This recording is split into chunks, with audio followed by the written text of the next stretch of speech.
Assalamualaikum warahmatullahi wabarakatuh. Kami mahasiswa dari Universitas Pamulang.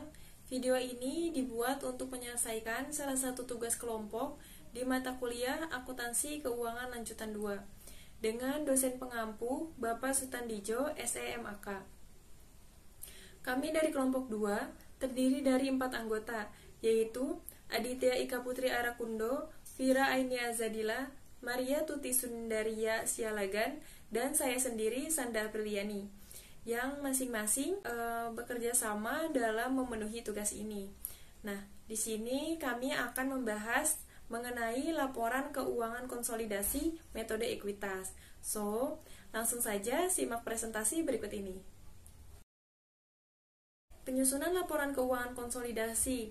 Menurut PSAK nomor 4 tentang laporan keuangan konsolidasi, yaitu menyatakan bahwa dalam menyusun laporan keuangan konsolidasi, laporan keuangan perusahaan induk dan perusahaan anak digabungkan satu persatu dengan menjumlahkan unsur-unsur sejenis dari aset, kewajiban, ekuitas, pendapatan, dan juga biaya. Nah, metode ekuitas ini disarankan untuk kepemilikan saham 20% sampai dengan 50%. Nah, kepemilikan saham secara mayoritas sehingga dapat mengendalikan perusahaan anak. Nah, untuk kepemilikan saham lebih dari 50% dapat menggunakan metode ekuitas juga. Dalam kepemilikan di atas 50% ini, perusahaan induk diharuskan menyusun laporan keuangan konsolidasi. Nah, selanjutnya yaitu perbedaan antara metode ekuitas dengan metode biaya. Nah, perbedaannya itu yaitu metode ekuitas yaitu suatu metode pencatatan investasi yang mencatat investasi awal sebagai biaya perolehan dan akan ditambah atau dikurangi dengan laba maupun rugi yang didapat setelah tanggal perolehan. Nah, sementara itu, pengertian metode ekuitas ini berdasarkan PSAK nomor 15, yaitu sebuah metode akuntansi yang mencatat investasi pada mulanya sebagai biaya perolehan, dan selanjutnya akan disesuaikan untuk perubahan dalam bagian kepemilikan investor atas aktiva bersih investi setelah tanggal perolehan.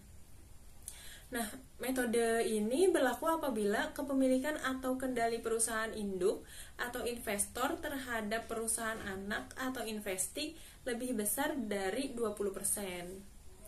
Nah, selanjutnya yaitu metode biaya.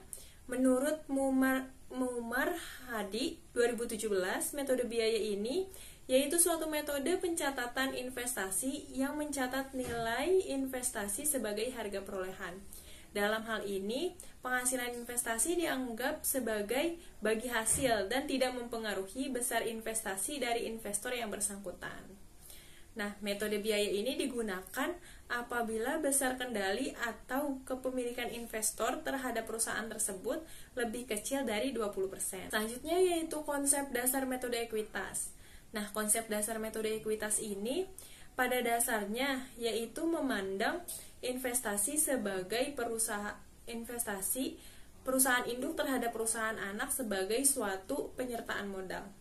Nah, sehingga jika aktiva bersih perusahaan anak berubah karena kegiatan operasionalnya, secara otomatis akan menyebabkan perubahan pada nilai investasi perusahaan induk juga. Nah, untuk pemaparan selanjutnya akan dipaparkan oleh Aditya Ika Putri. Assalamualaikum warahmatullahi wabarakatuh. Perkenalkan, nama saya Aditya Ika Putri Arakundo. Ingin melanjutkan presentasi dari rekan saya, Sanda Apriliani. Prosedur pencatatan investasi metode equity. Jika laba, maka perusahaan induk akan mencatat mendebit rekening investasi saham pada perusahaan anak dan mengkredit laba yang ditahan, sedangkan jika rugi perusahaan induk akan mendebit laba yang ditahan dan mengkredit investasi saham pada perusahaan anak. Teknik dan prosedur konsolidasi. Yang pertama, mengeliminasi semua rekening timbal balik reciprocal account, suatu rekening yang dicatat oleh kedua belah pihak, induk dan anak, untuk satu transaksi yang sama. Kedua, menyusun kertas kerja worksheet digunakan untuk mempermudah penyusunan laporan keuangan. Perkiraan account yang perlu diperhatikan. Yang pertama, perkiraan investasi saham dalam anak perusahaan akan berubah jumlahnya apabila anak perusahaan melaporkan adanya laba rugi atau pembagian dividen. Yang kedua, perkiraan kas akan berubah jumlahnya apabila induk perusahaan melaporkan adanya laba rugi atau pembagian dividen. Yang ketiga, perkiraan piutang dividen anak perusahaan timbul karena perusahaan mengumumkan dividen namun belum dibayar. Perkiraan ini harus dihapuskan apabila telah dibayar lunas kas. Yang keempat, perkiraan laba yang ditahan induk perusahaan akan berubah jumlahnya apabila anak perusahaan melaporkan adanya laba atau rugi. Selain itu, akan berubah juga karena adanya laba atau rugi milik induk perusahaan sendiri. Yang kelima, perkiraan laba yang ditahan anak perusahaan akan berubah jumlahnya apabila ada laba rugi atau pembagian dividen pada anak perusahaan sendiri. Langkah-langkah penyusunan laporan keuangan konsolidasi. Yang pertama, saldo nilai tercatat, carrying amount, penyertaan induk perusahaan pada masing-masing anak perusahaan dieliminasi dengan ekuitas anak perusahaan yang menjadi bagian induk perusahaan. Yang kedua, saldo antar perusahaan dan transaksi antar perusahaan dalam kelompok perusahaan termasuk penjualan beban dan dividen harus dieliminasi seluruhnya. Yang ketiga, kerugian dan keuntungannya yang belum direalisasi yang berasal dari transaksi antar perusahaan harus dieliminasi. Yang keempat, hak minoritas dalam laba bersih disajikan sebagai pengurangan dari laba bersih konsolidasi untuk mendapatkan jumlah laba bersih yang menjadi hak pemegang saham induk perusahaan. Yang kelima, hak minoritas dalam aset bersih disajikan tersendiri dalam neraca laporan posisi keuangan konsolidasi di antara ekuitas dan kewajiban. Yang keenam, minoritas dalam laba disajikan tersendiri dalam laporan laba rugi konsolidasi. Nah, selanjutnya di sini kita memiliki contoh soal mengenai bagaimana sih cara penyusunan laporan konsolidasi yang kepemilikannya kurang dari 80%. Yuk kita simak penjelasannya sebagai berikut. Nah, jadi di sini merupakan kertas kerja konsolidasi antara PT Induk dan PT Anak pada tanggal 31 Desember 2020. Nah, akun ini dan akun yang ini merupakan neraca atau laporan posisi keuangan antara PT Induk dan PT Anak yang akan kita gabungkan atau kita konsol. Namun sebelum kita pos-pos yang sama tersebut kita tambah, pos-pos yang resiprokal ini harus dieliminasi terlebih dahulu. Nah, yang pertama yaitu transaksi reflektif antara pendapatan investasi dan investasi ekuitas. Jadi kalau ada perusahaan anak yang memperoleh laba dan perusahaan induknya ini menggunakan metode ekuitas, sudah pasti investasi ekuitasnya bertambah. Investasi ekuitasnya bertambah dan muncul pendapatan investasi. Pendapatan investasi ini bertambah, terus investasi juga bertambah, maka pos-pos ini harus dieliminasi. Pendapatan investasi ini tadinya ada di kredit, maka akan kita pindahkan ke debit sebesar 240.000. Terus tadinya investasi ekuitas ini ada di debit, maka akan kita pindahkan ke kredit sebesar Rp240. Maka jurnalnya seperti ini. Transaksi kedua yaitu adalah dividen. Nah, transaksi ini tuh harus kita eliminasi karena merupakan transaksi yang resiprokal dan emang harus dieliminasi. Jadi di sini dividen itu kita kredit sebesar Rp192 dan investasi ekuitas juga kita kredit sebesar Rp192. Nah, karena seharusnya dividen PT Anak itu 240 dan di sini kita cuma kredit 192, nanti sisanya sebesar Rp48 itu akan masuk ke dalam laba si NCI. Nah, untuk transaksi yang kedua itu jurnalnya seperti ini. transaksi resiprokal antara investasi ekuitas PT Anak dan dividen. Investasi ekuitas PT Anak di debit sebesar Rp192 dan dividennya dikredit sebesar Rp192. Nah, investasi ekuitas itu udah kita selesai nih, dua-duanya, yang ini dan yang ini itu udah kita eliminasi. Maka sisa investasi ekuitas sebesar Rp950, di mana investasi ini, transaksi ini merupakan transaksi pada awal akuisisi pada saat dilakukan transaksi pembelian saham. Maka transaksi ini resiprokal dengan ekuitas PT Anak pada waktu saham itu dibeli. Jadi antara investasi PT Induk sebesar Rp950 ini dengan modal saham dan laba ditahan punya PT Anak ini harus dieliminasi. Investasi ekuitas PT Induk sebesar Rp950 kita kredit. Modal saham sebesar Rp500 yang tadinya di kredit kita pindahkan ke debit, dan laba ditahan yang sebesar Rp350 di kredit juga kita pindahkan ke debit. Nah, dari transaksi ini kan tidak balance ya, maka timbullah goodwill, dan otomatis kepemilikan PT Induk yang tidak 100% ini hanya 80% akan menimbulkan NCI. Nah, di sini merupakan rumus untuk menghitung goodwill dan NCI.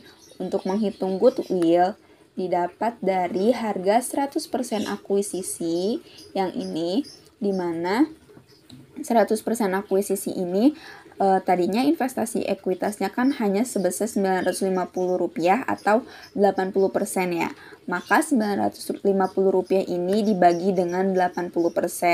Hasilnya adalah sebesar Rp1.188 dan dikurang dengan nilai wajar ekuitas punya PT Anak, didapat dari modal sahamnya sebesar Rp500 dan ditambah dengan laba ditahannya sebesar Rp350. Jadinya dapat Rp850.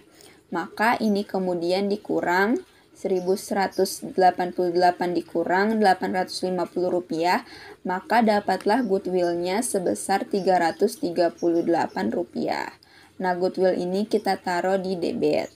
Kemudian untuk menghitung NCI atau non kepemilikan, maka rumusnya 100% nilai wajar ekuitas ditambah goodwill dikali sama dengan persen NCI. Kita kan udah tahu ya, nilai wajar ekuitas PT Anaknya itu sebesar 850 ditambah goodwill yang tadi kita cari yang ini sebesar Rp338 dikali sama dengan persen NCI 20%. Kenapa 20%? Karena tadi kan kepemilikannya sudah dibeli itu sahamnya sebesar 80%. Nah, sisanya itu ada 20%. Maka 850 ditambah 338 dikali 20% dapat 238 NCI-nya. NCI-nya kita taruh di kredit. Jadi jurnalnya adalah seperti ini. Nih. Ini udah balance ya jurnalnya. Modal sahamnya Rp500, laba ditahannya Rp350, goodwill-nya Rp338 ada di debit. Dan di kreditnya itu investasi ekuitasnya sebesar Rp950 dan NCI-nya sebesar Rp238 di kredit. Kemudian kan yang dieliminasi ini semuanya sudah selesai ya. Jadi di sini kita akan mengalokasikan laba. Nah, di sini itu ada labanya PT Induk dan PT Anak. Kalau misalnya kepemilikan si PT Induk di PT Anak ini 100%, maka laba ini antara 1.200 dengan 300 ini hanya tinggal dijumlah saja. Jadi di sini dapat 1.500. Tetapi karena kepemilikannya hanya 80%, maka laba PT Anaknya ini harus dipisahkan dulu untuk menjadi laba milik si NCI-nya. Nah, karena 80% milik PT Induk, jadi milik si NCI-nya ini kan hanya 20%, jadi tinggal dikali saja 300 dikali dengan 20%, jadi dapat Rp60. Maka tinggal diletakkan aja 60 rupiahnya ini di NCI, dan labanya ini berkurang sebesar 60 rupiah di debit punya NCI. Jadi jurnalnya akan jadi seperti ini. Nah, udah semuanya. Yang terakhir yaitu tinggal dividen. Nah, karena di sini tadi dividennya kan seharusnya Rp240, tapi sudah kita eliminasi sebesar Rp192 karena resiprokal dengan investasi ekuitas, maka sisanya ini harus dipindahkan ke NCI karena dividen tersebut akan mengurangi bagian NCI. 240 dikurang dengan 192, maka masih ada sisa Rp48 untuk NCI. Jadi jurnalnya akan menjadi seperti ini. Nah, kalau udah semua dieliminasi dan disesuaikan, maka ini semua tuh hanya tinggal ditambah aja.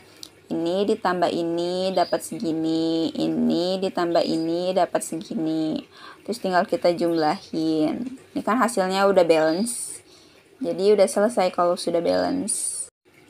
Nah, jadi itu merupakan cara untuk membuat kertas kerja konsolidasi antara PT Induk dan PT Anak dengan metode ekuitas kepemilikan 80%. Semoga teman-teman semua paham ya apa yang sudah dijelaskan. Terima kasih. Di sini saya akan menjelaskan contoh soal dengan kepemilikan 100%. Pada 2 Januari tahun 2020, PT Induk memiliki kepemilikan atas ekuitas PT Anak sebesar 100% pada harga ekuisisi 850. PT Induk menggunakan metode ekuitas untuk membekukan transaksi investasi saham PT Anak. Berikut adalah posisi keuangan PT Induk dan PT Anak sebelum ditransaksi. Di PT Induk kasnya ada 1.000, terus aset lainnya ada 5.000, modal sahamnya ada 4.000, laba ditahan ada 2.000. Sedangkan di PT Anak itu kasnya ada 250.000, aset lainnya ada 600, terus yang modal sahamnya ada 500, sama laba ditahannya ada 350. Nah, selama tahun 2020 PT Induk memperoleh laba sebesar 1.200 dalam membagikan dividen sebesar 960. Sedangkan PT Anak memperoleh laba sebesar 300 dan membagikan dividen sebesar 240. Posisi keuangan pada akhir tahun 2020 sebelum konsolidasi adalah sebagai berikut. Jadi di PT Induk itu kasnya ada 630.000, sedangkan di PT Anak ada 310.000. Nah, di investasi ekuitas PT Anak di PT Induk ada 910.000, sedangkan di PT Anak tidak ada. Aset lainnya di PT Induk ada 5.000, sedangkan di PT Anak ada 6.000. Modal sahamnya di PT Induk ada 4.000, sedangkan di PT Anak ada 500. Laba ditahan ada 2.000, di PT Anak ada 350. Laba tahun berjalan di PT Induk ada 1.200, sedangkan di PT Anak ada 300. Pendapatan investasi PT Anak ada di PT Induk 300, sedangkan di PT Anak tidak ada. Dividennya di PT Induk minus 960, sedangkan di PT Anaknya ada 240.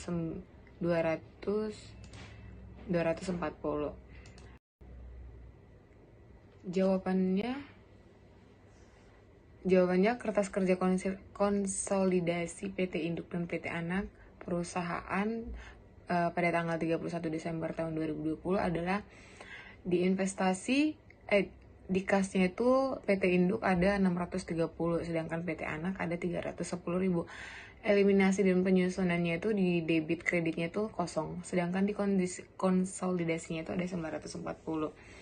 Terus investasi ekuitasnya itu di PT Induknya ada 850, sedangkan di PT Anak dia nihil, dan eliminasi dan penyesuaiannya itu di debitnya dia 0, sedangkan di kreditnya ada 850. Aset lainnya di PT Induk ada 5.000 dan di PT Anak ada 600, sedangkan di debit kredit eliminasi penyesuaian itu nihil dan konsolidasinya itu ada 5.600. Goodwill-nya di debit ada 240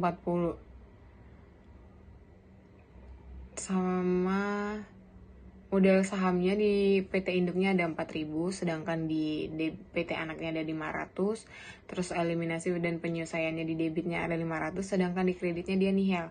Terus laba tahun berjalannya ada 1.200 dan di PT Anaknya ada 300 dan seterusnya.